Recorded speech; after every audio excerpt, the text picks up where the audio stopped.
আসসালামু আলাইকুম আব্বা। ওয়ালাইকুম আসসালাম। আব্বা কেমন আছিস? তুই এখন কি করতেছিস? তোর শরীরটা ভালো? আব্বা আমি ভালো আছি। তোমরা ভালো আছো তো? তোমাকে শরীর টরীর ভালো তো আব্বা?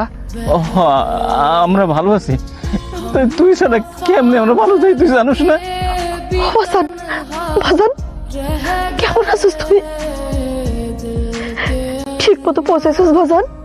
তোর শরীরটা ভালো আছে তো বাজান?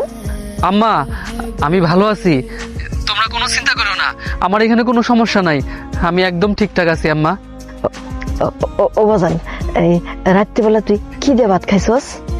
আম্মা খাওয়ার কোনো সমস্যা নাই আম্মা, রাত্রেবেলা গরুর মাংস আর ডাল দিয়ে খাইছি আম্মা। কান্দাছস কেন? হ্যাঁ আমার খুলে ক বাজান, কেন লেখা কান্দাছস? এই যে এইখানে একলা একলা আছি, তোমরা বাংলাদেশে আছো, তাই তোমাকে কথা মনে করতেছিল। আমি তো তোমাকে ছাড়া কোনোদিন একলা একলা খাই নাই, সেই জন্য আর কি চোখ দিয়ে পানি পড়তেছে।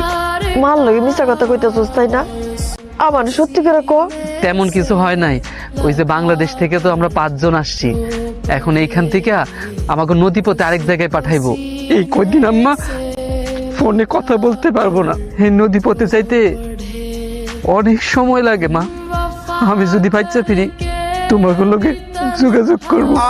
এটা কি কইতেছস? আম্মা ওই নদীপথের যাত্রা শুরু করে দিব, আমি এখন রাখতেছি, তোমরা ভালো থেকো।